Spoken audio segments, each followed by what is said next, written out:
বৈষম্য বিরোধী ছাত্র আন্দোলনে শহীদদের রুহের মাগফিরাত কামনায় চাঁদপুরের কচুয়ায় ইসলামী আন্দোলনের দোয়া ও আলোচনা সভা অনুষ্ঠিত হয়েছে।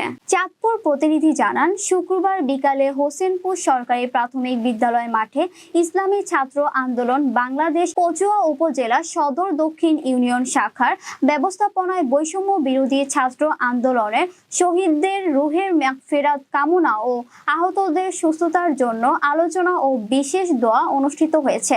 দোয়া অনুষ্ঠানে প্রধান অতিথির বক্তব্য রাখেন ইসলামী আন্দোলন বাংলাদেশ কচুয়া শাখার প্রধান উপদেষ্টা ও 2018 সালের জাতীয় সংসদ নির্বাচনে ইসলামী আন্দোলন বাংলাদেশের এমপি প্রার্থী মাওলানা জোবায়ের আহমেদ পাটোয়ারি। আলোচনা শেষে বিশেষ দোয়া পরিচালনা করেন ইসলামী আন্দোলন বাংলাদেশ কচুয়া শাখার প্রধান উপদেষ্টা মাওলানা জোবায়ের আহমেদ পাটোয়ারি।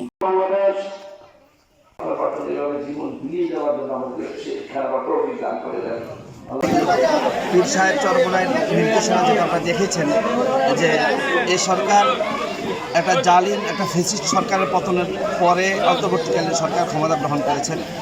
আমরা চাইব তাদের মাধ্যমে যেন কোনো ধরনের অন্যায় জুলুম নির্যাতন না হয় এবং এদেশের সংখ্যাগরিষ্ঠ মানুষ মুসলমানদের দিন ইমানের হেফাজতের বাইরে মুসলমানদের দিন ইমানের সাথে সাংঘর্ষিক এমন কোনো সিদ্ধান্ত যেন তারা না দেয়।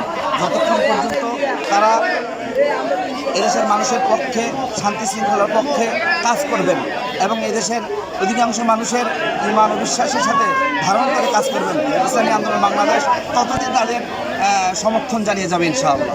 আর ইসলামী আন্দোলন বাংলাদেশ আমরা যে সদস্য সংগ্রহ করছি তার কর্মী সমর্থক আছে। আপনারা জানেন যে আমরা মানুষের কল্যাণে একটা কল্যাণকর রাষ্ট্র প্রতিষ্ঠার জন্য আমরা চেষ্টা করে যাচ্ছি।